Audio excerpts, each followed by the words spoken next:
அன்பார்ந்த எனதருமை யூடியூப் நேயர்களுக்கு இதுவும் ஒரு அற்புதமான பதிவு தான். சில நேரங்களில் சில ரகசியங்களை தெரிஞ்சு வச்சுக்கணும். இப்போ சொல்ல போகிறது ரகசியம்தான், நாம் யூஸ் பண்ணிகிட்ருந்தோம், மக்களும் தெரிஞ்சு அதை யூஸ் பண்ணட்டும் அப்படிங்கிறது என்னுடைய எண்ணம். அப்போ யூஸ் பண்ணட்டும் அப்படின்னு சொல்லி வரும்போது, இப்போ ஒவ்வொரு நாளும் 2, 6, 10 எண். 2 என்பது தனம், 6 என்பது தொழில், 6 என்பது தொழிலாளி, 10 என்பது தொழில். அப்போ இந்த பாவங்கள் இயக்கப்படும் போது என்ன சொல்கிறாங்க, இயக்கப்படும். இந்த இயக்கப்படணும் அப்படின்னு சொல்லி வரும்போது, இது இயக்கத்தை எப்படி இயக்குவது, இயக்கத்தை எப்படி இயக்குவது அப்படிங்கிறது தான் எல்லாருக்கும் உண்டான ப்ராப்ளம். இப்போ இதை இயக்குனதுனால பண வருமானம் வரும், ஆபத்தும் வரும். 2, 6, 10 என்று சொல்லக்கூடிய கட்டங்களை ஒரு மனிதன் இயக்கினான் என்று சொன்னால், அந்த இயக்கத்துக்கு தேவை யார்? அந்த இயக்கத்துக்கு தேவை யாருன்னா 4, 8, 12 தான். 4, 8, 12 தான் அந்த இயக்கத்துக்கு தேவை. அந்த இயக்கத்துக்கு தேவை அப்படின்னு சொல்லி வரும்போது என்ன சொல்கிறாங்க, இந்த பாவங்கள் இயக்கப்படும் போது எந்தெந்த பாவங்கள் பாதிக்கப்படும் அப்படிங்கிறத நல்லா தெரிஞ்சுக்கிடுங்க. நீங்கள் யார் வேணாலும் என்ன சொன்னாலும் இயக்குங்க. இது ஒரு சூத்திரம் தான். இந்த சூத்திரத்தை எல்லா மனிதனும் தெரிந்து கொள்ளுங்கள். யாரும் தெரிந்து கொள்ள வேண்டாம்னே சொல்லவே இல்லை. யாரும் என்ன சொல்லித்தர மாட்டாங்க. என்னத்துக்கு சொல்லித்தர மாட்டாங்கன்னு தெரிஞ்சிருக்காது. நான் சொல்லித்தருவேன், ஆனால் சொல்லி தந்துட்டு அதனால் வருகின்ற ஆபத்தையும் சொல்லி தந்துடுவேன்.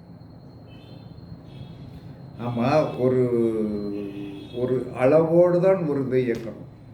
ஒரு அளவோடு ஒரு இதை இயக்கணும். இப்போ ஒரு தொழில் ஸ்தானாதிபதி நல்லா ஓடும். தொழில் ஸ்தானாதிபதி என்று சொல்லக்கூடிய கட்டம் நன்றாக ஓடும். 10ஆம் பாவம் நல்லா ஓடும். இப்போ இந்த 10ஆம் பாவத்தை நன்றாக ஓட்டுவதற்கு இயக்குவதற்கு யாரை பிடிக்கணும் அப்படின்னா, அவருக்கு லாபஸ்தானியத்தை தான் பிடிக்கணும். 10ஆம் பாவத்தை இயக்குவதற்கு அவருடைய லாபஸ்தானாதிபதியை தான் பிடிக்கணும். அவருடைய லாபஸ்தானாதிபதி இவருடைய லக்கணத்துக்கு 8ஆம் இடம். அந்த 8ஆம் இடத்திற்குண்டான ஒரு புள்ளி இருக்கும். 8ஆம் இடத்திற்குண்டான ஒரு புள்ளி இருக்கும். இதை பேசியிருக்கோம். நம்மளுடைய லக்கண புள்ளி மாதிரி லக்கண புள்ளி முதல்ல எந்த புள்ளியில் உட்காந்துருக்கு, அதுக்கு 2வது புள்ளி எங்கே உட்காந்து, 3வது, 4வது, 5வது, 6வது, 7வது, இப்படி எல்லாம் கரெக்டாக நீங்கள் குறித்து வச்சுக்கிடுங்க. இப்போ ஒருத்தருக்கு என்ன சொன்னான்னா ஒருத்தருக்கு என்ன சொன்ன ஒரு விஷயம் சொல்கிறதுக்கு, இப்போ ஒருத்தருக்கு விசாக நட்சத்திரம் 3ஆம் பாதத்தில் ஒருத்தருக்கு லக்கண புள்ளி விழுந்துருச்சுன்னா, அவருக்கு 2வது புள்ளி எங்கே என்ன சொன்னாங்க, விருச்சிகத்தில் வரும். கேட்டை நட்சத்திரம் 4ஆம் பாதத்தில் 2வது புள்ளி விழுகும். அதற்கடுத்து என்ன சொன்னாங்கன்னா, 3வது புள்ளி எங்கே விழுகும், உத்திராட நட்சத்திரம் 1ஆம் பாதத்தில் விழுகும். 4வது புள்ளி எங்கே விழுகும், அவிட்ட நட்சத்திரம் 2ஆம் பாதத்தில் விழுகும். 5வது புள்ளி எங்கே விழுகும், புரட்டாதி நட்சத்திரம் 3ஆம் பாதத்தில் விழுகும். 6வது புள்ளி எங்கே விழுகும் அப்படின்னா, ரேவதி நட்சத்திரம் 4ஆம் பாதத்தில் விழுகும். 7வது புள்ளி எங்கே வரும், கார்த்திகை நட்சத்திரம் 1ஆம் பாதத்தில் விழுகும். 8வது புள்ளி என்ன சொன்னோன்னா, மிருகசீரிட நட்சத்திரம் 2ஆம் பாதத்தில் விழுகும். 9வது புள்ளி எங்கே விழுகும்னா, புனர்பூச நட்சத்திரம் 3ஆம் பாதத்தில் போய் விழுகும். 10ஆம் பாவம் என்பது என்ன சொன்னேன்னா, ஆயிலிய நட்சத்திரம் 4ஆம் பாவத்தில் போய் விழுகும். 11ஆம் பாவம் என்பது என்ன சொன்னேன்னா உத்தர நட்சத்திரம் 1ஆம் பாவத்தில் போய் விழுகும். 12ஆம் பாவம் என்பது சித்திரை நட்சத்திரம் 2ஆம் பாவத்தில் போய் விழுகும். இவ்வளோதான். இது ஒரு ஜாதகத்தோடைய ஒரு வாழ்ந்து கொண்டு இருக்கிற ஒரு நபருடைய ஜாதகம்தான். அப்போ இவர் என்ன செய்யணும் அப்படின்னா, 10ஆம் பாவம் நல்லா ஓடணும். அப்போ 10ஆம் பாவம் நல்லா ஓடணும் அப்படின்னு சொல்லி வரும்போது இவர் நினைக்கிறார். அவர் நினைப்பு சரிதான், கண்டிப்பாக நல்லா ஓடணும். 10ஆம் பாவத்துக்கு உண்டான புள்ளி எங்கே இருக்குது அப்படிங்கிறது நமக்கு இப்போ சொல்லியாச்சு. அவருடைய 10ஆம் பாவத்திற்கு உண்டான புள்ளி என்ன சொன்னான்னா, கடகலக்கணத்தின் கடைசி புள்ளியாக விழுந்துருச்சு. கடகலக்கணத்தில் ஒரு புள்ளியும் சிம்மலக்கணத்தில் 8 புள்ளி இருக்குது. 8 புள்ளி இருக்குது.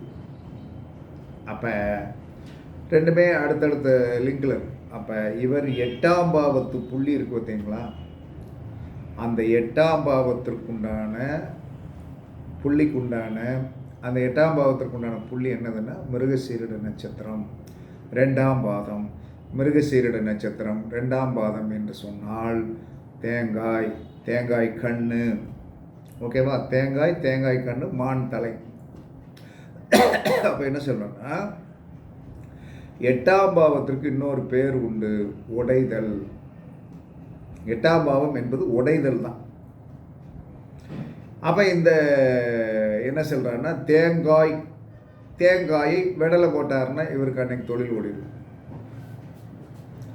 சரி, மான் தலைன்னு வந்திருக்கு, அதுக்கு என்ன செய்வேன்? நான் என்ன சொன்னால் ஒரு சின்ன மான் தலை என்ன சொல்கிறேன்னா மான் தலை அப்படிங்கிறது மான் தலை மட்டும் எடுத்து என்ன சொல்கிறேன்னா ஒரு சின்ன என்ன சொல்கிறேன்னா ஒரு 100 மான் தலையை என்ன சொல்கிறேன்னா விசிட்டிங் கார்டு மாதிரி நைஸாக அடிக்கிற இது இருக்கு இல்லையா, ரொம்ப சிம்பிளாக நைஸாக அடிக்கிற இதெல்லாம் இருக்குது. அது சடச்சடன்னு என்ன சொன்னால் போட்டு ஒரு இதில் போட்டு எடுத்து நீட் பண்ணி கொடுத்துருவாங்க. அப்போ காலையில் எழுந்த உடனே என்ன சொன்னாங்கன்னா குளித்து முடிச்சுட்டு என்ன சொன்னாங்கன்னா சாமியெல்லாம் கும்பிட்டுட்டு அந்த மான் தலை பேப்பர் இருக்கு இல்லையா, அதை நல்லா சுக்குநூறாக கிழிச்சு என்ன சொன்னாங்கன்னா எரிச்சிடணும். அவ்வளோதான். 8ஆம் பாவம் என்ன சொன்னாங்கன்னா 8ஆம் பாவம் என்று சொல்லக்கூடிய இவருடைய அந்த 8வது புள்ளியை இவர் இயக்குகிறார்னா டேமேஜ் பண்ணுறார். 8ஆம் பாவம் என்பது டேமேஜ். அந்த டேமேஜ் பண்ணும்போது என்ன நடக்கும் அப்படின்னா, டேமேஜ் பண்ணும்போது என்ன நடக்கும் அப்படின்னா 8ஆம் பாவத்தை இயக்கும்போது அது 10ஆம் பாவத்துக்கு லாபஸ்தானமாக வந்துடும். அப்போ எவனுக்கோ என்ன சொன்னால் அடிப்பிடிக்கும், ஓடியாருமா, சும்மா உட்காந்துருப்போம், ஃபோன் பண்ணிவிட்டு நான் பணம் ரெடி பண்ணிட்டேங்க ஐயா, எனக்கு முடிச்சு கொடுத்துருங்க ஐயா அப்படின்னு சொல்லிட்டு ஒருத்தன் வந்துடும். இது 10ஆம் பாவத்தை இயக்குவதற்கு. சரி, அதற்கடுத்து என்ன சொல்கிறேன்னா 2ஆம் பாவத்தை இயக்கணும். 2ஆம் பாவத்திற்கு லாபஸ்தான அதிபதி யார்? 12ஆம் பாவம். 2ஆம் பாவத்திற்கு லாபஸ்தான அதிபதி யார்? 12ஆம் பாவம் என்பது என்னது? அயன சயன போகஸ்தானம். இந்த அயன சயன போகஸ்தானம் என்பது என்ன அப்படின்னா நல்ல படுக்கை. அயன சயன போகஸ்தானம் என்பது நல்ல படுக்கை. அப்போ நல்ல படுக்கை என்பது என்று சொல்லி வரும்போது யாராவது ஒரு மனிதனுக்கு ஒரு தலையணை, ஒரு ஜம்காலம் நீட்டாக என்ன செய்யணும், வாங்கி கொடுக்கணும். அப்போ அயன சயன போகஸ்தானத்தை உடைக்கக்கூடாது. அயனஸ்தானத்தை கட்டில் உடைஞ்ச கட்டில் போய் படுத்த என்ன செய்ய? 8ஆம் பாவம் தான் உடைத்தல். 8ஆம் பாவம் தான் டேமேஜ். டேமேஜ் என்பது ஆக்சிடென்ட். வண்டி ஆக்சிடென்ட் ஆயிடுச்சு, 8ஆம் பாவம் உனக்கு குதறு கிடந்திருக்கும், மரண ஓலங்கள் கேட்டுக்கிட்டு இருக்கும். 12ஆம் பாவம் என்பது படுக்கையிலே சாகிறது. படுக்கையிலே செத்து போயிடுறோம் இல்லையா, படுக்கையிலே நம்மளுக்கு தெரியாது எத்தனை மணிக்கு தூங்குறோம், முழிக்கும் போது மட்டும்தான் தெரியும். அப்போ அயனசயன போகஸ்தானத்தில் தேவையானது என்ன? அயனசயன போகஸ்தானத்தில் ஒரு மனிதனுக்கு தேவையானதை நீங்கள் தானம் பண்ணணும். அப்போ தலையணை அயனசயன போகஸ்தானத்திற்கு சுகமாக இருக்கும். ஒரு சின்ன என்ன சொல்கிறேன்னா ஜம்காலம் பொத்தி படுக்கிறதுக்கு, அது குளிர்காலத்தில் அந்த மனிதனை என்ன செய்யப்பா நல்ல ஜம்காலம் நல்லா பொத்தி படுத்துட்டோம், நல்லா தூங்கணும் அப்படிமா. அப்போ இதை நம்ம என்ன சொன்னாலும் தானம் பண்ணணும். 8ஆம் பாவத்துக்கு உண்டான பொருளை உடைக்கணும். அதற்கடுத்து உங்களுக்கு 6ஆம் பாவத்தை வேலை செய்ய வைக்கணும். 6ஆம் பாவத்திற்கு லாபஸ்தானாதிபதி யார்? 4ஆம் பாவம். 4ஆம் பாவம் என்பது சொகஸ்தானம். 4ஆம் பாவம் என்பது சொகஸ்தானம். படுக்கைக்கு துணி வாங்கி கொடுத்தாச்சு, ஜம்காலம் வாங்கி கொடுத்தாச்சு, தலையணை வாங்கி கொடுத்தாச்சு. அது 12ஆம் பாவத்தை இயக்கும்போது 2ஆம் பாவம் வேலை செஞ்சிடும்.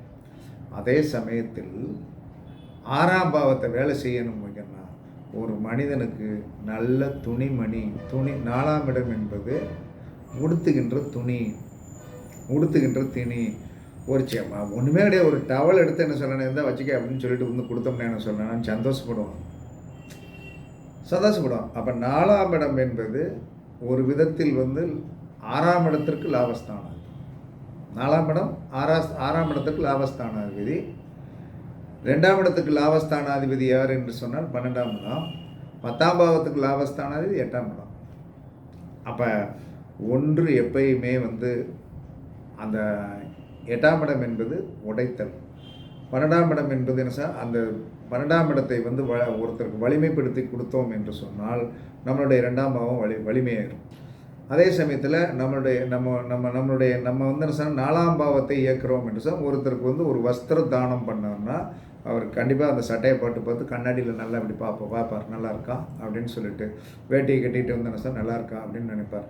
அந்த நல்லா இருக்குது நல்லா நம்ம கேட்குறோம், ஒருத்தரை பார்த்து நல்லா இருக்கீங்களா அப்படின்னா 4ஆம் பாவம். ஒருத்தரை பார்த்து வேலை நல்லா இருக்கீங்களான்னு கேட்டால் 4ஆம் பாவம் வேலை செய்யும். ஒருத்தரை வஞ்சம்னா 8ஆம் பாவம். ஒருத்தர் வஞ்சம்னா என்ன சார் 8ஆம் பாவம் வேலை செய்யும். அவர் முகமே வந்து என்ன சொன்னால் மாறிப்போகும். 12ஆம் பாவம் என்பது ஒரு விதத்தில் சேமிப்பு. ஒருத்தட்ட போய் வந்து என்ன சொல்லலாம்னா வந்து கொஞ்சம் பணம் இருந்தால் கொடுங்க அப்படிங்கும்போது என்கிட்ட இல்லையே அப்படிம்பாரு. கொஞ்சம் பேங்கில் கிடக்குது, இது என் பையனுக்கு கட்டணும், அதுக்காக நான் வச்சுருக்கேன் அப்படின்னு சொல்லி ஒரு 12ஆம் பாவம். அப்போ 12ஆம் பாவம் என்பது ஒரு மறைமுகமான தனம். அந்த இடத்துல ஒரு இடத்துல மறைச்சி வச்சுருக்கான். அப்போ நாம் இப்படி தான் இயக்கணும். இப்படி இயக்கும்போது தான் இதை இயக்கிறதுனால என்ன நடக்கும், உங்களுக்கு பணம் வந்துடும்.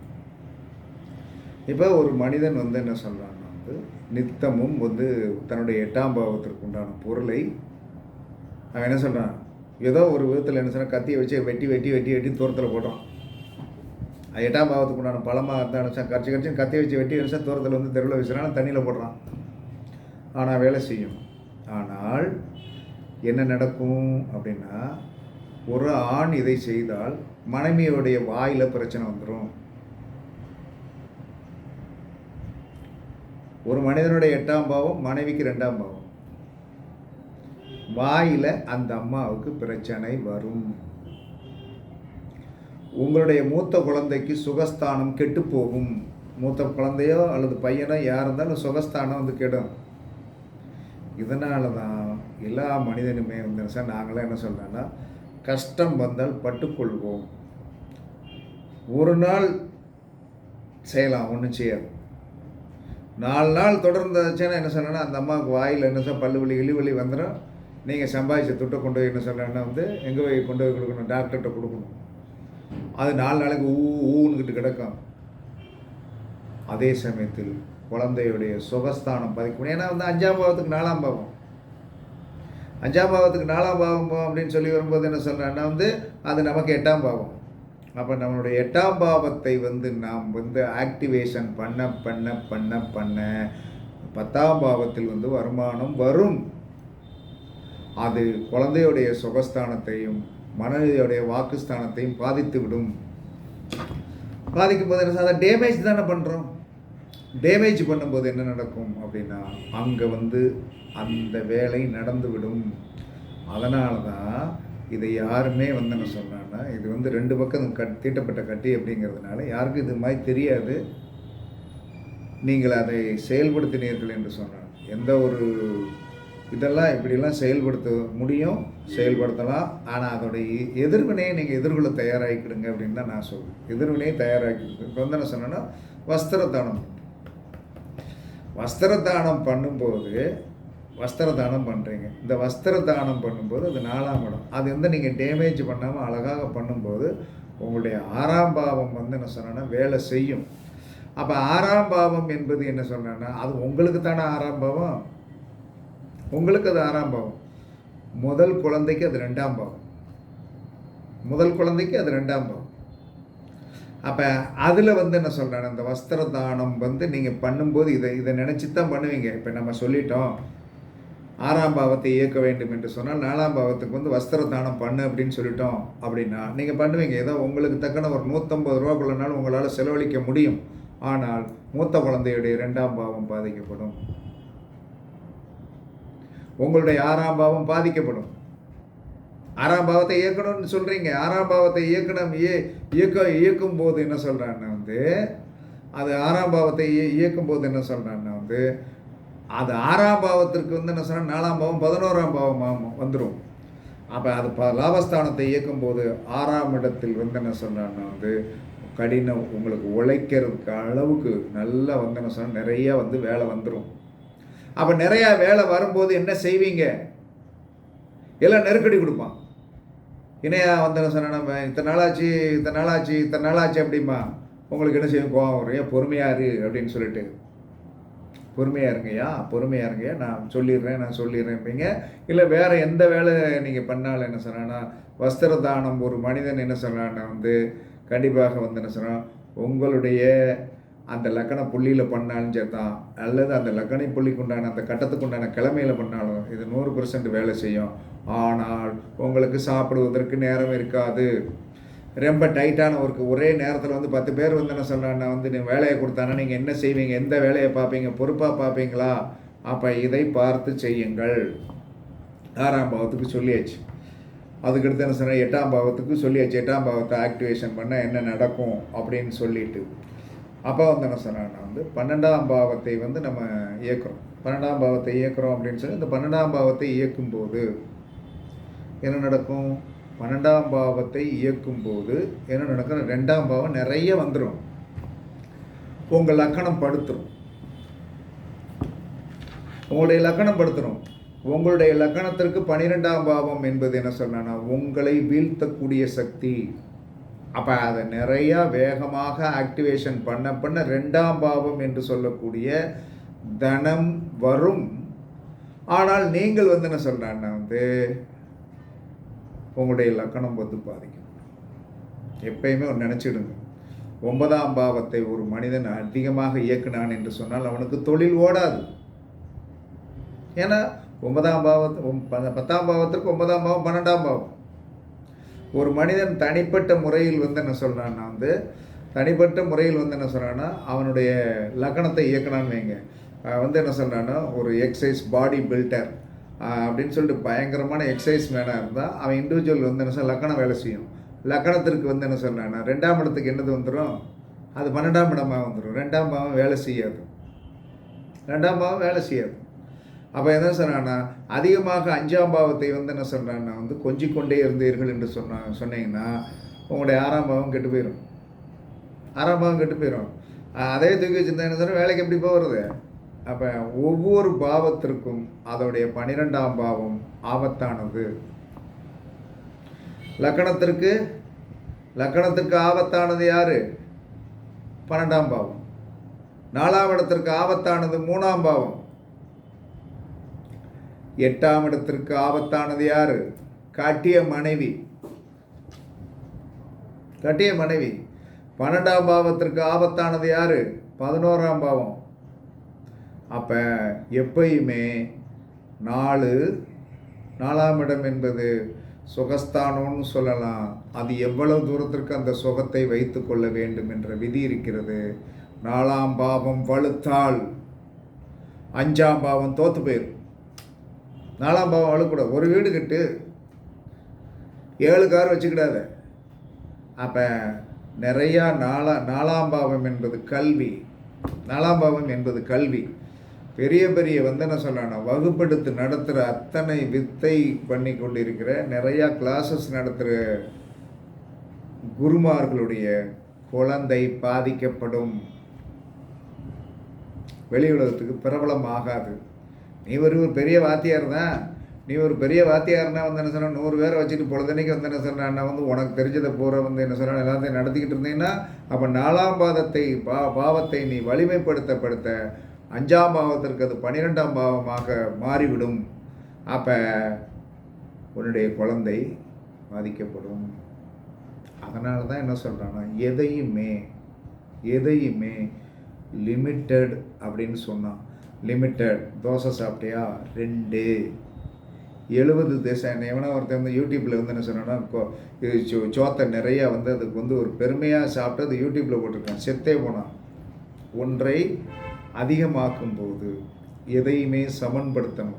அதனால தான் 12 கட்டத்திற்கும் என்ன சொன்னானா, ஒவ்வொரு கட்டத்திற்கும் 30 டிகிரியை தான் கொடுத்தான். எல்லா கட்டத்துக்கும் 30 டிகிரி தாங்க. 12 கூட 36 360 டிகிரி தான் கொடுத்தான். ஏதாவது ஒரு கட்டத்திற்கு வந்து என்ன சொன்னான்னா, மேசம் சிம்மம் தனுசு நெருப்பு ராசி அப்படிங்கிறதுக்கு அது 35 டிகிரின்னு கொடுத்தானா. அப்போ இதை வந்து நம்ம முன்னோர்கள் வந்து விளக்கமாக சொல்லி வச்சுட்டாங்க. 4 8 12 இயக்கினால் 4 8 12 இயக்கினால் உங்களுக்கு 2 6 10 நல்லா இருக்கும். 2 6 10 நல்லா இருக்கும். ஆனால் 1 5 9 கெட்டு போயிடும். 1 5 9 கெட்டு போயிடும். என்ன காரணம்னா, 12ஆம் பாவத்தை இயக்கும்போது 2ஆம் பாவம் நல்லா இருக்கும், 1ஆம் பாவம் கெட்டு போயிடும். 4ஆம் பாவத்தை உங்களுக்கு என்ன சொல்லணும்னா, 4ஆம் பாவத்தை இயக்கும்போது 6ஆம் பாவம் வந்து என்ன சொன்னால் நல்லாவே இருக்கும். 4ஆம் பாவத்தை வந்து ஒரு மனுஷன் வந்து 4ஆம் பாவத்தை இயக்குனா 6ஆம் பாவம் 4ஆம் பாவத்தை இயக்குனா 6ஆம் பாவம் நல்லா தான் இருக்கும். அதே சமயத்தில் 8ஆம் பாவத்தை இயக்குனாலும் வந்து 10ஆம் பாவம் நல்லா தான் இருக்கும். அப்போ 12ஆம் பாவம் 2ஆம் பாவத்திற்கு லாபஸ்தானாதிபதி, 4ஆம் பாவம் வந்து என்ன சொன்னான்னா வந்து 6ஆம் பாவத்துக்கு லாபஸ்தானாதிபதி, 8ஆம் பாவம் 12ஆம் பாவத்துக்கு லாபஸ்தானாதிபதி. ஆனால் இவர்கள் வழுக்கும் போது 2ஆம் பாவம் வழுக்கும் போது லக்கணம் கெட்டு போகும். அதற்கடுத்து என்ன சொன்னா, 6ஆம் பாவம் வழுக்கும் போது 5ஆம் பாவம் கெட்டு போயிடும். 10ஆம் பாவம் வழுக்கும் போது 9ஆம் பாவம் கெட்டு போயிடும். அப்போ எல்லாத்துக்கும் என்ன சொன்னோம், ஒரு லிமிட்டுக்கு மேலே போகும்போது கண்டிப்பாக வந்து என்ன சொன்னோன்னா எல்லாமே பாதிக்கக்கூடிய லெவலில் இருக்குது. இந்த 4 8 12 எந்த ஒரு மனிதன் வந்து இயக்க கற்றுக்கொள்கிறானோ அவனுக்கு பணம் வரும், பொருளாதாரம் வரும். ஆனால் எப்பயுமே ஆபத்தானது நம்மளுடைய குடும்பம், குழந்தை இத்தனையும் வந்து என்ன சொன்னோன்னா பாதிக்கப்பட்டு. அதனால் எதையுமே லிமிட்டடாக செய்ய. இது வந்து ஒரு ஜோதிடத்தில் வந்து அழகான சூத்திரம். ஆனால் இந்த சூத்திரத்தை தெரிஞ்சு மேக்ஸிமம் என்ன சொன்னேன்னா ஒரு ரொம்ப தள்ளாடுன நிலைமையில் இதை யூஸ் பண்ணால் நல்லது. டெய்லி யூஸ் பண்ணுறது ஆபத்தை கொடுத்துரும். இந்த மாதிரி தான் இயக்குறதுல தப்புன்னு சொல்லலை, அதிகமாக இயக்கிறாதீங்க. அப்போ வந்து என்ன சொன்னேன்னா எப்பயுமே 2ஆம் பாவம் வலிமையாக 12ஆம் பாவத்தை இயக்கணும், 6ஆம் பாவம் வலிமையாக 4ஆம் பாவத்தை இயக்கணும், 10ஆம் பாவம் வலிமையாக 8ஆம் பாவத்தை இயக்கணும். இது இயக்கிறதுலாம் தப்பெல்லாம் கிடையாது. ஆனால் அளவுக்கு அதிகமானால் அமிர்தம் நஞ்சாகிவிடும் என்று எச்சரிக்கையோடு தான் இந்த பதிவை முடிக்கிறேன். என்ன காரணம்னா ஒன்றுமே கிடையாது. 8ஆம் பாவத்து புள்ளி எங்கே இருக்குன்னு பார்த்துடுங்க.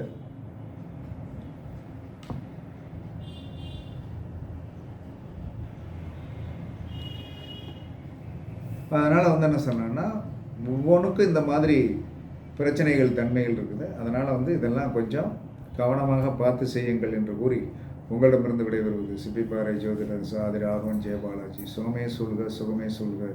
வாழ்க வளமுடன், வாழ்க வளமுடன். வணக்கம்.